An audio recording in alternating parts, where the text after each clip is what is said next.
So I was planning on making a video today, but I had a little incident. Um,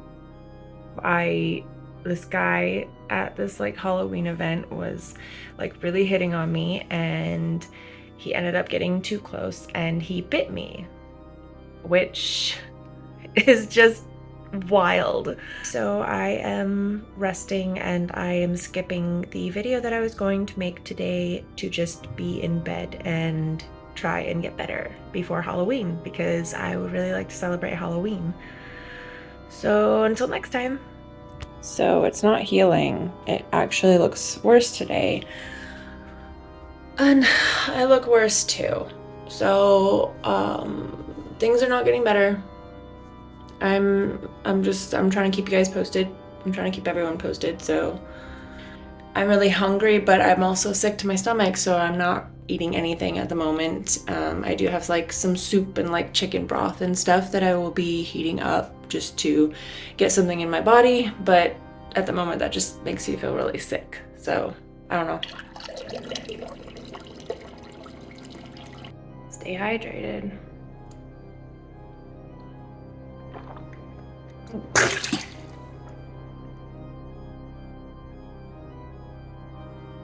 I don't know. I think I'm just scared that if I lay down right now, I'm not gonna get back up, you know?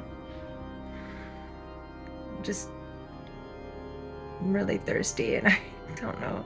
I tried to drink water and I couldn't stomach it.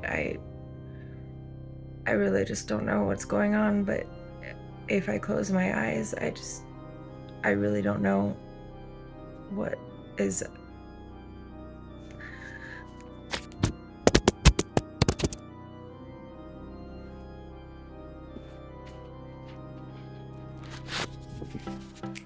Hi guys, everything's fine. Oh God, what am I wearing?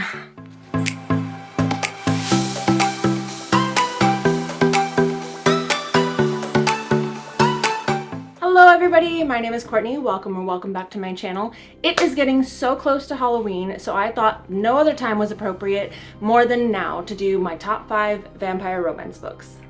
And as you can see, it is a bit difficult to talk with these in my mouth. It is taking a lot of effort. I feel like I have the biggest lisp of my life. If you look back on like Underworld and stuff, she kind of had a little bit of a lisp in some of the like scenes of that movie, so now I understand. I'm just gonna get right into it because I actually smell really bad and I thought I would do this video before I took my shower today so that I could like do my makeup and then clean my makeup off, because I really hate wearing makeup. So I'm just gonna start rolling through this list. The first one that I have on my list, I've actually talked about this one before because it was the book, not the series, the book that got me into romance, like adult romance. The book that I'm talking about is Kiss of Midnight, and like I said, it is the book that got me started reading adult like romance novels. It is the first in the Midnight Breed series by Lara Adrian, and if you haven't heard me talk about her before, she writes she writes a lot of books, but this particular series, the Midnight Breed series, is about vampires, obviously, but they are also aliens. So in this world, vampires are aliens, and they're actually like these very savage, very primal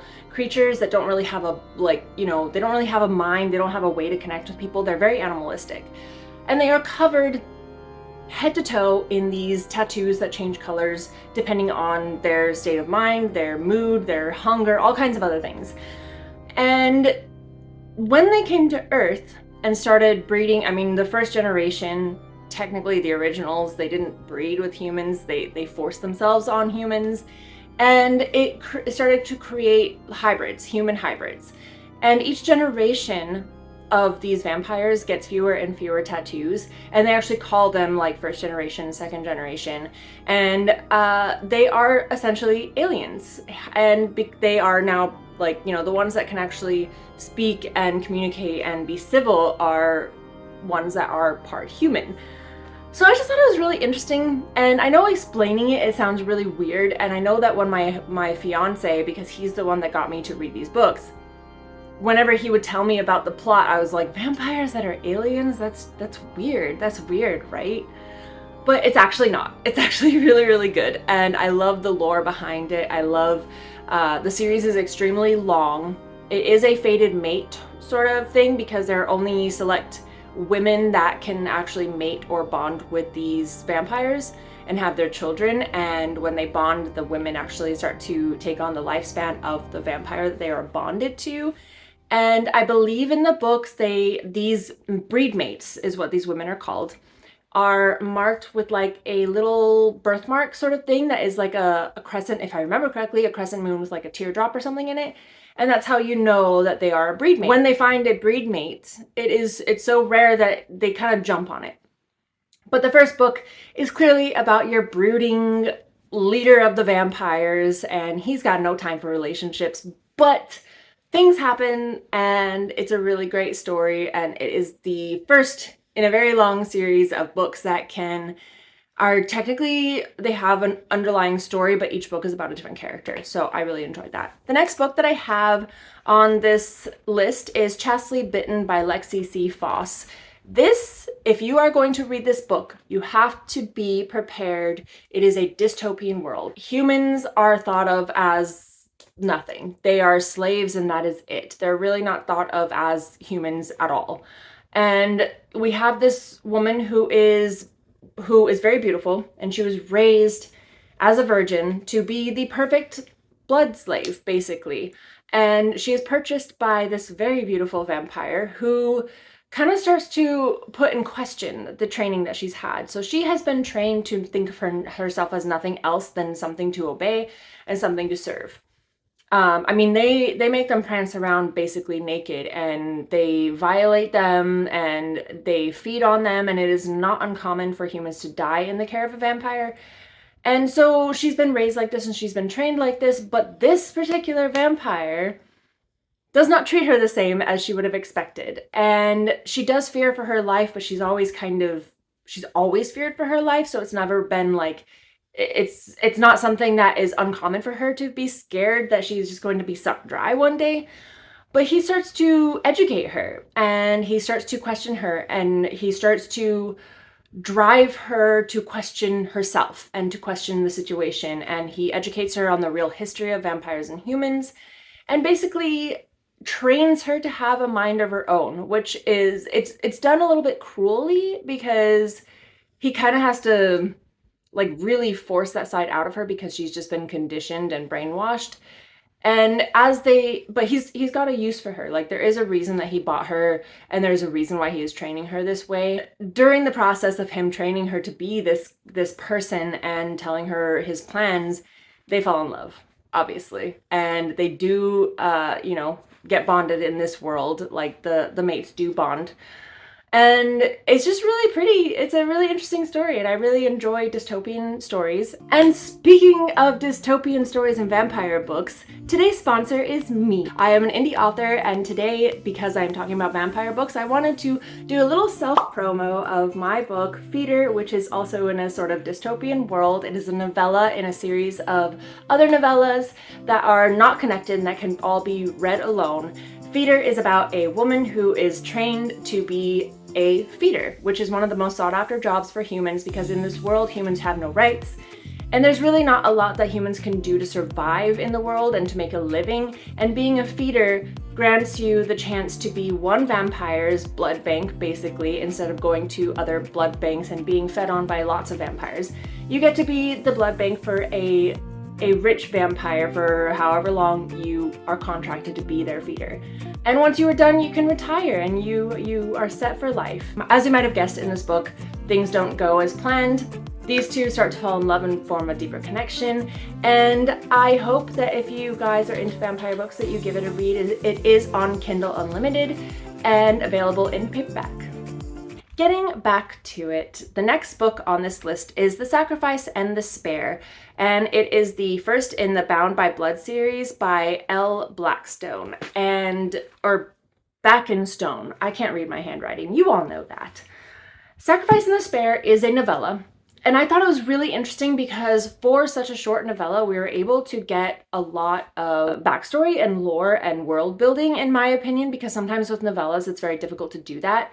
But I thought this one did it really successfully. It jumped right into the story. It is about a vampire woman and a human noble. He might be a prince, I can't remember. It is an arranged marriage between these two parties to try and create an alliance between vampires and humans, because there's a lot of tension between vampires and humans in this book. And we actually see a lot of that when she gets married to him, because she is talked about like she is a monster, and it's actually really sad, but she takes it really well. But the reason I really liked this book is there is like a murder mystery that happens kind of in the background, which I thought was really cool. But you don't really see a lot of books where the woman is the vampire, and I thought that was really cool. So the man in this story is very, very accepting. He is so interested and he is so ready to marry a vampire woman, and he actually kind of falls head over heels for her right off the bat and kind of defends her honor against his own friends, like right in the beginning of the book, which I thought was really sweet. And the fact that she's so much stronger than him, I don't know, it was different, because most times if you are a reader of romance, the woman is the human in a lot of these books, and the man is whatever supernatural creature the book is about. And this flipped that on its head, and I really, really liked it. And even though she was so strong because she was a vampire, there is a part where he comes to her rescue, and it was really cute. So they still needed each other, and it does have an HEA, and I would absolutely recommend it if you guys want a like quick little vampire read that is really sweet and really sexy. The next book that I have on my list is called Bite the Woman That Feeds, and it is by Penelope Barsetti. This book was really interesting. So we have a world which I honestly don't know if it's modern day or like a medieval setting, because I think they had electricity and showers, but at the same time they described like castles and stuff and riding horses. So I am actually unclear about like the time frame, if this is like a universe way in the future that kind of like got like devolved or something after some apocalyptic event. That's kind of where my brain went, but it never really explains that, if I remember correctly. I never want to say that I'm completely right, because some things just slip my mind, but in my recollections, I don't think it explained like the time period or anything like that, or what happened to the world.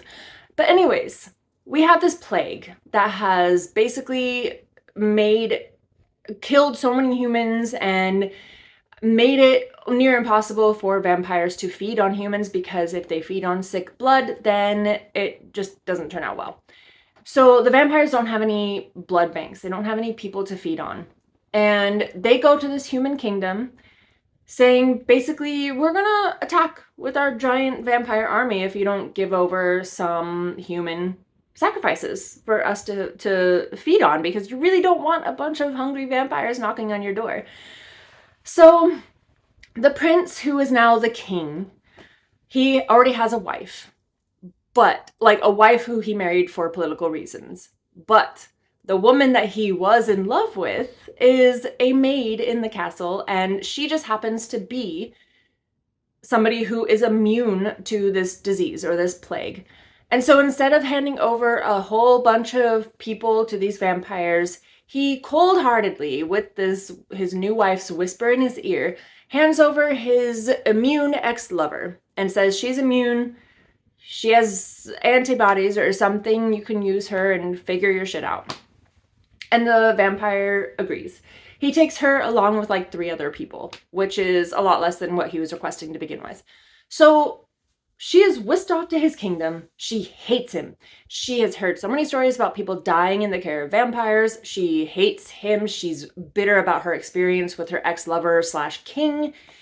And she's just very upset in general. And it ends up being a story kind of where the two sides misunderstand each other, and slowly they start to understand each other throughout the story. It's very angsty. She's very feisty. And to be honest, in the beginning, I thought she was a little bit too feisty. She was too angry, and she complained too much. But then I started to warm up to her, because I kind of understood where she was coming from, because she got burned really bad. And this vampire is kind of showing her the lust and physical attraction and physical attention that she's always longed for, from the prince who is now the king, who was her ex-lover. I probably said that like so confusing. It was really sexy. It was interesting. It was different. And it does end on a cliffhanger, and there are more books in the series, so be warned. The next book on my list is Blood Orange. And I don't have my notes on that book with me, so hold on. Okay, I just looked it up. I made this list before I read this book, so this book wasn't on my list and I totally was unprepared. But anyways, it is Blood Orange by Karina Hall, and it is number 1 in the Dracula duet. This is a Dracula retelling, or I wouldn't say kind of retelling. So his name's not even Dracula, it's like Valtu, I think. Amanoff. Valtu Amanoff. Maybe. I'm pretty sure that's his name. But anyway, so the whole concept around this story is that he is actually the vampire that Bram Stoker was inspired by to write Dracula. So he was actually, in this book, I believe, he was born in Finland as a peasant in like the 1700s. I should stop trying to put facts in my books because I always get them wrong. That is probably a completely wrong date. But anyways, he was born a long, long time ago. And in this world, vampires aren't really turned. They are born, and the vampire part of them awakens at some point in their lives.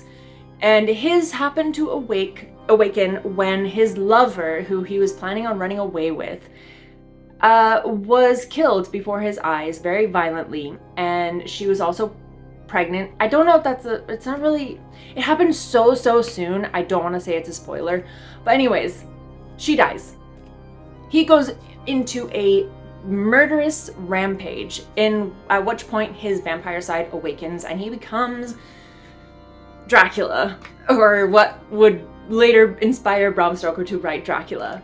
And he goes throughout his life just being this vampire. He meets Bram Stoker, who writes, the Dracula story about him, and he eventually starts meeting reincarnations, as he does in Dracula, starts meeting reincarnations of Mina. Each version of her, she does not remember him until something triggers her to remember her past life. And every time he loses her tragically, and it's very, very sad. And so it cuts to modern day, where the current reincarnation of Mina is a witch, and witches and vampires hate each other in this universe. And she uses a glamour to not look like herself, which is why he does not recognize her. He is a professor at some really renowned college in, I think, Italy. And she goes there as a student and pretends to be a student so that she can get him to fall in love with her, or at least have affections towards her, because her whole goal is to kill the man that they all call Dracula. And it's just, I don't know, something about them building a relationship and not knowing exactly who each other are, but as the reader you know who they are to each other or who they will be, was really intense. And there was a little bit of action. The vampires were awesome. The spice was top-notch. I have not read book 2, but this book ends so... I'm going to read book 2 because I am angry / hopeful, and I just really want things to turn out the way I want them to turn out. So anyways, this is a really good book.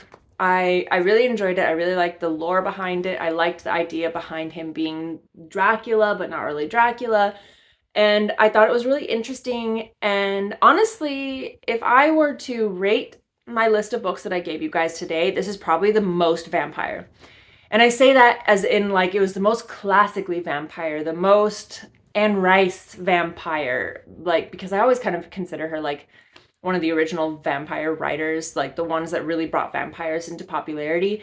And this kind of has those vibes, to be honest, but much more spicy, obviously. And yeah, I just really liked it. So if you haven't read it, give it a read. It's completely worth it. Those are all the books that I have for you guys today. Those are my top 5 vampire romance books, plus mine. If you feel like taking a chance on an indie author, I absolutely would recommend my own book.